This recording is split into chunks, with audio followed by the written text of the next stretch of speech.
This is the clip that is still haunting Keir Starmer. I'm very clear. Israel does have that right to defend herself, and Hamas bears responsibility. A siege is appropriate? Cutting off power, cutting off water? Well, I think that Israel does have that right. It is an ongoing situation. Obviously, everything should be done within international law. Now, that clip is haunting Starmer because many Labour supporters have strong solidarity with Palestinians and are shocked and appalled Starmer would back starving them. And it's caused particular upset among Britain's Muslim communities. In a bid to undo the damage, last weekend Starmer visited the South Wales Islamic Centre. He was there to build bridges. And it also presented a great photo opportunity, a chance to show the Labour leader standing in solidarity with members of the Muslim community inside their place of worship. Except it's backfired, and spectacularly so. On Tuesday night, the Islamic Centre posted a Facebook post distancing themselves from Starmer, and they've now released an official statement which goes further. Now, this is the first part. We fully understand and share the anger many in the Muslim community are feeling, both here in Wales and across the UK. We apologise for the hurt and confusion that our hosting of this visit has caused. Our strength is in our unity, and we are aware that this visit has weakened and undermined that unity. As one of Wales's oldest mosques, we have a rich tradition of positive engagement with politicians and community leaders. Our intention was to raise the concerns of the Muslim community around the suffering of Palestinians, and so we hosted an event initially with local representatives on the issue, and the knowledge of Keir Starmer's attendance was given at short notice. Now, that's a pretty remarkable statement, right? It seems the Islamic Centre got so much backlash for meeting the Labour leader that they're now distancing themselves from the visit, not just from the leader, from the visit itself, right? The knowledge of Keir Starmer's attendance was given at short notice, they say. In other words, if we'd thought about it longer, it wouldn't have happened. It gets worse, though. Here's how the mosque describes how they understood Starmer's visit. There was a robust and frank conversation which reflected the sentiments Muslim communities are feeling at this time. Members of the community directly challenged Keir on his statements made on the Israeli government's right to cut food, electricity and water to Gaza, warranting war crimes, as well as his failure to call for an immediate ceasefire. We recognise that while our intention was to raise the issue of suffering of Palestinians, regrettably, the outcome has put the South Wales Islamic Centre and the wider Muslim community into disrepute. So from the mosque's perspective, this was a confrontational event, and by presenting it as something else, Keir Starmer has brought the mosque into disrepute, right? And they say this explicitly. So they say, we express our dismay at Keir Starmer's social media post, which stated this, quote, I was grateful to hear from the Muslim community of the South Wales Islamic Centre. I repeated our calls for all hostages to be released. I'm not sure why you're asking people in South Wales that.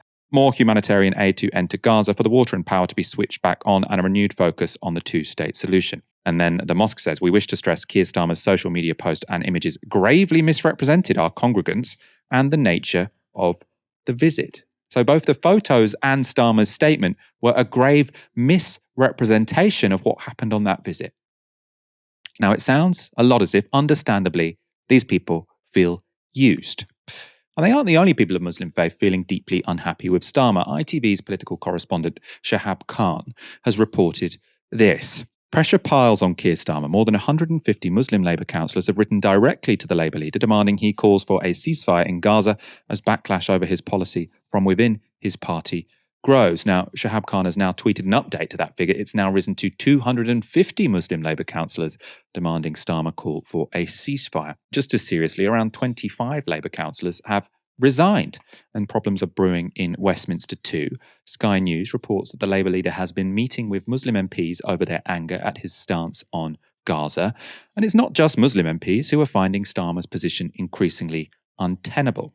This is Shahab Khan again. Blimey, he says, multiple Labour MPs telling me that a couple of shadow cabinet members are considering resigning over Keir Starmer's handling of the Gaza situation. He goes on, these are non-Muslim MPs who are expressing concerns that are being raised directly to them by constituents and local community groups. The backlash has caused Starmer to update his position to some degree, though he hasn't retracted his earlier statements. And speaking in the House of Commons this Monday, he said this. There must now be clear humanitarian corridors within Gaza for those escaping violence. Civilians must not be targeted. And where Palestinians are forced to flee, they must not be permanently displaced from their homes. International law is clear. It also means basic services, including water, electricity, and fuel needed for it, cannot be denied. That's still pretty mealy-mouthed. Water, food and fuel are being denied. So why not call for an end to the siege, just talking in abstractions? Food shouldn't be denied. Well, it is being denied. Of course, there's still no call for a ceasefire. And the reasons why are pretty pathetic. This was Shadow Minister Darren Jones speaking this morning on Sky.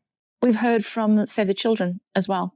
And they've made a direct appeal to the Prime Minister to demand a ceasefire now. So they misstepping as well. I've not said anyone's misstepped, Kay, and I'm not saying Save the Children. I'm not quite sure what you are saying. Should there be a ceasefire or not? Well, to answer your question about Save the Children, yeah.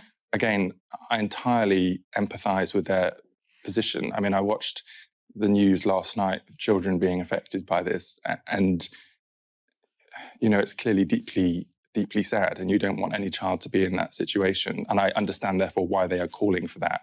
All I'm saying to you is that on issues of ceasefire or other issues, there are proper diplomatic routes that need to be followed for those types of discussions to happen. It's not for MPs such as myself in TV interviews. No, it's not just you're representing Labour today, so you know. But let me answer that question as well, though, Kay, because the Labour Party is a party preparing for government. We hope that we might be in government next year. So what I say today could have implications for what a Labour government might have to do. No, but that's why I'm being very limited in what I'm saying to you today, because if we are to come into government next year, it will be for David Lammy, our Foreign Secretary, for our diplomatic service to have conversations in a proper and professional way. And politicians can say things very easily or share things on social media or in news studios that can have implications for that type of process. We want it to have implications for that kind of process. Right? We might be in government, so we can't have any position on whether Israel should keep bombing kids. Now, it's precisely because you might be in government that you should be saying that. Now, it doesn't make a blind difference if me on Novara Live say it's time for a ceasefire in Gaza. Right? I'm very glad you guys are listening to that, but that's not going to influence Rishi Sunak, and it's not going to influence Israel. But the opposition, if you are going to be in government, and when you speak, you know, they're ahead in the poll, so it's likely they're going to be in government. When they speak, it matters. It has consequences. But they seem to be saying, well, if we were to speak, it would have consequences, and therefore we must not speak. No, it's precisely because what you say can have consequences that you must speak, right? There are thousands of kids dying, 700 people killed in 24 hours, and you're saying, oh, well, we might be in government, so, you know, we shouldn't really come to a position on this. What does that mean? It's the most pathetic, cowardly answer I can possibly imagine when you've got kids, hospitals being bombed, starved, under siege. You're saying we might be in government, so we can't possibly say this in case it has some implications down the line. We want it to have implications now, right? We need this to have implications today, let alone implications in a year's time when you might win a general election. Right? It's completely incoherent, completely pathetic. No one's buying it. I mean, fair play to Kay Burley there. We've got lots of problems with her, but she was saying it's precisely because you're in government that I want you to give an answer, that I'm interested in what you have to say. That's the only reason you're here. You're not here, Darren Jones, because you're some interesting commentator and we think you've got fabulously interesting insight into the Israel-Palestine conflict. No, you're there because you might be a government minister in a year's time, and we need to know what you think about international conflicts. What is your position? Where do you stand? Oh, I can't say that. Keir Starmer released this statement today, so some update. It's clear that the amount of aid and essential utilities getting into Gaza is completely insufficient to meet the humanitarian emergency on the ground, so he's finally admitted that. That's why we have repeatedly said that aid, fuel, water, electricity and medicines must be urgently ramped up, both through what can come in through the Rafah crossing and through Israel turning back on the supplies it controls. They haven't repeatedly said, they've repeatedly sort of said in the abstract food should be turned on, but they haven't been sort of saying that that's actually a problem right now. All abstract, right? Let's go on. It is incumbent on all parties to make sure that the aid and utilities don't just get in, but reach those who need them. That's why we've said deliveries need to be regular, fast and safe. We welcome Secretary Blinken's comments last night, and we support humanitarian pauses. In the long term, there can only be a political solution to the crisis, which is why we need to restart the hard work of talks for a two-state solution of a viable Palestinian state alongside a safe and secure Israel. I suppose to respond to that briefly, right? Two things to note here. He isn't even calling for a ceasefire. He's called for a humanitarian pause. Like, what is a humanitarian pause? An hour, so people can finally have 60 minutes where they're not worried that an airstrike is going to hit the building next to them or the building they're in, right? Why a humanitarian pause? Why not a ceasefire?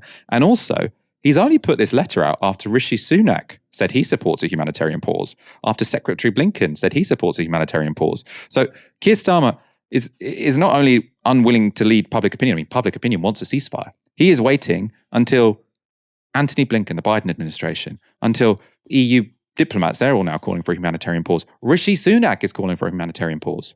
So Keir Starmer is literally following everyone. He's the last goddamn person to call for a humanitarian pause. He's supposed to be, or he was, a human rights lawyer, right? He's only just got around to calling for it now. The other thing to say here is, I say this all the time, this talk of, oh, we need to restart a process for a two-state solution, as if the problem is just that they've stopped talking, right? The problem is that one side has all the power, Israel, and they're not going to make any compromises. So if you care about a two-state solution, lots of people I respect think it's completely, impossible anyway, and you should go for a one-state. I personally sort of am somewhat agnostic about one-state or two-state. The thing I know for sure is that you're only going to get some kind of remotely just outcome if a shed load of pressure is put on Israel. Because at the moment, they don't need to have a just one-state solution or a two-state solution. They can just have the reality, which is apartheid. Let's go to some further news on Starmer's meeting with Muslim Labour MPs today. So Tribune's Taj Ali has just tweeted this.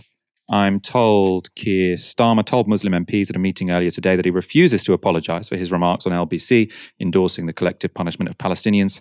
One source said no movement on calling for a ceasefire felt tokenistic and has made matters worse. Apparently, Starmer told one Muslim Labour MP that the party are waiting for the US to call for a ceasefire before they endorse such a position.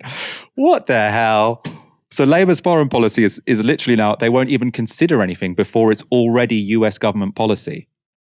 This is like New Labour reloaded. Like when Tony Blair was sort of on his, disgraceful, criminal path to the Iraq War, what he would pretend is he'd say, well, the reason we have to go, into the Iraq War is because we need to be in the room so that we can influence the United States. It was obviously, of course, delusional, but what he was saying is the United States are going to go to this war anyway. We want them to go through the UN as much as possible. We want them to try and respect human rights as much as possible. So it's important for us to be in there as this sort of moral voice, this good angel on George W. Bush's shoulder, right, influencing him. Now, as I say, it was nonsense. I think Labour could have had a lot more influence. New Labour could have had a lot more influence by saying we're not going to war. I think that actually would have made the US not going to Iraq much more likely. But at least their idea was we're trying to pull the United States in a particular direction.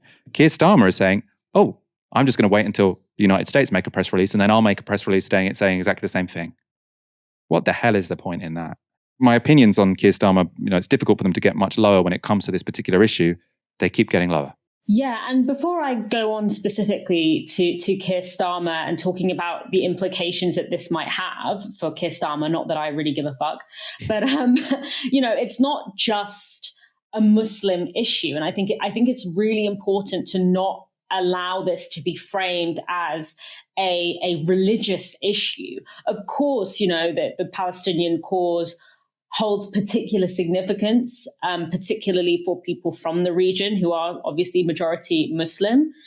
But the Palestinian cause holds center court in the hearts of a lot of the world, and particularly a lot of the world that have themselves been subject to colonialism. The Irish are some of the most ardent advocates of Palestinian rights because they have a sense of shared experience. When you turn a population into a refugee population, when you dispossess a population and push them to all four corners of the earth out of their home, it's almost like scattering seeds. And, in where those seeds have fallen has bloomed, a sense of solidarity, in a sense of deep understanding of what's going on. So it is obviously going to touch the Muslim community in a particular way because of the proximity to within the Arab world amongst all Arab people to this issue. But it very much stretches beyond that. And, you can see that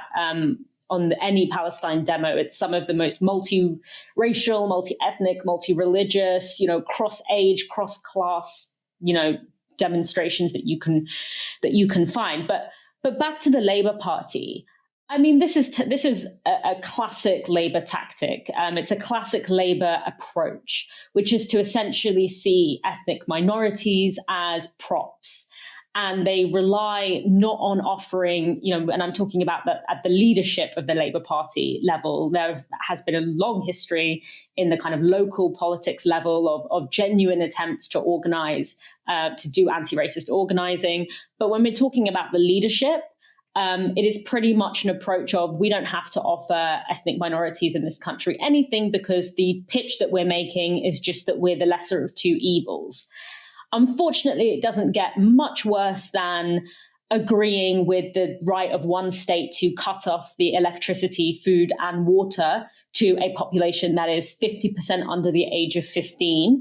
So I think that is why that strategy is having a particular issue right now for Keir Starmer. And he knows that, because if he didn't know that, then he wouldn't have ambushed this mosque. He would have been honest and authentic about what his intentions were. But he knew that if he didn't spring up on this mosque last minute, they wouldn't agree to be used as props by him in order to whitewash the very recent history he has of failing to condemn war crimes. And I don't think that any amount of mealy-mouthed, way too little, too late calls for humanitarian aid to enter are going to wash out this legacy. And especially because that it is meaningless to call for humanitarian aid without calling for a ceasefire.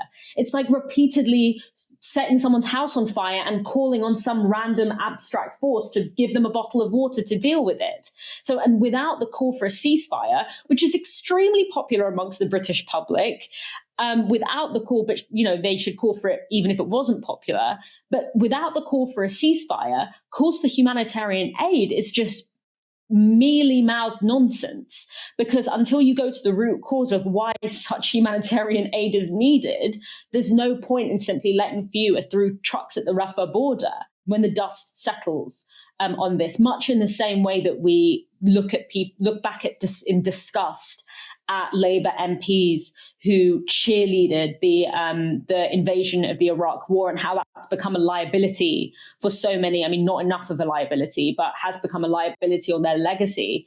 I do think that every single Labour MP that has failed to come out and call for a ceasefire when it was opportune to do so will hang their heads in fucking shame. And to leave it to MPs like Zara Sultana, like Afsana Begum, who themselves are already extremely vulnerable to Islamic racism, who have Islamophobic racism, who have the most to lose, or are the most vulnerable in this condition. They are the only ones that are actually stepping up and asking for the right thing. And so, honestly, I think it's, they're going to hang their heads. I hope they can hang their heads in shame for the way that they have behaved. Because if we can't even trust you to do the right thing on the precipice of a genocide, then what is the point? But I would also say, again, it's important to pin this on Keir Starmer's Labour. But also, this is kind of the modus operandi of the Labour Party, unfortunately, which is this sense of, a transaction between the promise of minor and incremental improvements for the lives of working class people in this country, happening hand in hand with the unleashing of extreme violence on working class people across the world. And unfortunately, it begins with, the Clement Attlee government, who, whilst he was trying to build the NHS for British people in this country, he was supporting violent coups against Mossadegh in Iran for trying to do the same thing, providing a welfare state for his people.